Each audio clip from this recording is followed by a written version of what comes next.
네, 여순사건 특별법이 통과된 뒤 2달 전부터 피해자 신고가 진행되고 있습니다. 신고 기간은 단 1년인데요. 다른 지역에 비해 광양 지역의 피해자 신고가 유독 적어 광양시와 시민단체가 나섰습니다. 김신혜 기자가 취재했습니다. 1948년 10월 여수에 주둔하던 국방경비대 일부 군인들이 제주 4.3 사건 진압을 거부하며 시작된 여순 사건.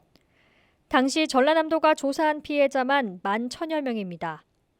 지난해 6월 통과된 여순 사건 특별법에 따라 2달 전부터 피해자 신고가 진행되고 있습니다. 73년 만에 사건에 대한 진상규명과 피해자 명예회복의 길이 열린 겁니다. 그런데 다른 지역에 비해 광양 지역의 피해자 신고가 미미한 것으로 나타났습니다. 24일까지 여수에서는 203건이, 순천과 고흥에서도 각각 109건, 66건이 접수됐는데 광양에서는 같은 기간 42건이 접수됐습니다. 여수와 순천은 일주일 동안 주로 도심에서 사건이 발생한 데 비해 광양은 산간 지역에서 수년 동안 피해를 입은 것으로 전해집니다. 또 백운산 일원은 6.25 전쟁 이후 군경 토벌대가 활동하고 빨치산의 근거지였던 곳인 만큼 피해자들의 트라우마가 큰 것이 신고가 저조한 원인으로 보입니다. 특별법에 대한 안내가 충분히 홍보되지 않아서 신고 접수를 안 하는 경우도 있을 것 같고요.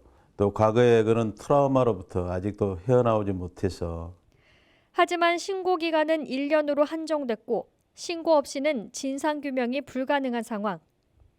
유족회를 포함한 광양 시민단체 9곳은 광양 여순 사건 시민연대를 출범하고 적극적으로 움직이기로 했습니다.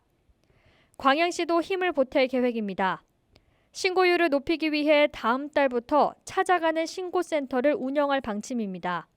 찾아가서 신고하는 그런 신고센터 운영을 저희 4월 달부터 본격적으로 운영할 거고요. 조사원이 저희들이 타시군에 비해서 거기에 비해서 조금 적습니다. 그래서 그 부분을 저희들이 이제 도에다가 또 건의할 부분도 있어서. 또 광양 지역 위령 시설을 만들고 기념 사업 추진에 있어 시민단체의 의견도 반영하겠다고 덧붙였습니다. 사건에 대한 명확한 진상규명과 피해자 명예회복을 위한 첫걸음을 어렵게 뗐습니다. 그 시일을 앞당기기 위해서는 유족과 지역사회가 협력하는 것이 무엇보다 중요해 보입니다. 헬로티비 뉴스 김신혜입니다.